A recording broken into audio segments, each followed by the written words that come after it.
white lines on the road, what do those mean? Those white lines are what we call pre-treating. And pre-treating is what we do here in the city of Northfield. We've done it for 4 or 5 years now. What we're putting out there is 22 to 24% salt water. And what we do with pre-treating is it helps us get a head start of the oncoming snow event. So you'll notice here is Thursday.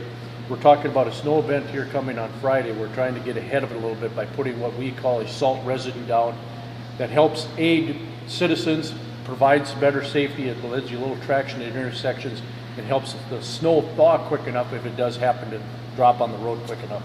Okay. And is there any change in the products that you use depending on the circumstance? We use what we call rock salt or road salt, similar as what you put in your water softener, your parents might put in your water softeners at home. The reason you might see it's brown is we also use another additive. It's from sugar beets. It's a derivative that actually helps me lower the temperature at which salt works. Salt only works to about zero temperature wise, but with the salt, the sugar beets added to it, it actually lowers the temp. It'll get down to probably 10, 15 below, it'll still work. But it also wets the salt down so it doesn't fly off the road and goes to where we would rather have it. Okay. And what can motorists do to help make this process easier for you? Allow my trucks to perform their operations and stay back from them so they can, when they get to intersections, you'll see them turn their spinners on, their sanders on to help let them sand intersections and put the product down that we're trying to do.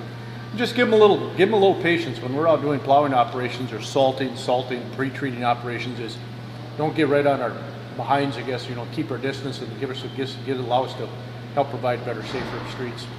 So do you pre-treat trails? Yes, we do pre-treat trails. The city of Northfield has a certain amount of sidewalks we have to plow and maintain. We also have a few bituminous trails through parks and this and that we do plow. Those are set by certain standards, and we deemed them safe for certain trails. Why it may seem some trails aren't plowed, some are. It was deemed by the what we call the safe routes to school, allow kids to keep them off the street and stuff like that. But we do pre-treat them too because I don't want kids falling down on our trails too, and it helps us keep them clean, keep them free of ice.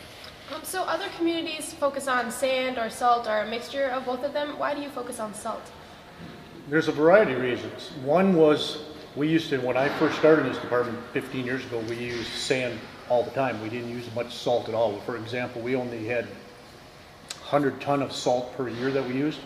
Now we're up to 500-600 ton. But there's a variety of reasons. Number one, salt reacts better by itself. Sand actually adds traction.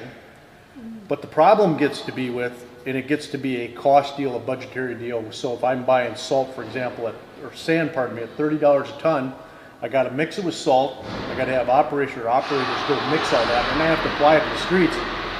And it doesn't react as fast as straight salt does. So straight salt allows me to use less amount because I don't have to put so much out there. But the real big benefit is spring cleanup. It takes me a quarter of the time it does as some other municipalities does because I don't have to go out and sweep my streets so bad.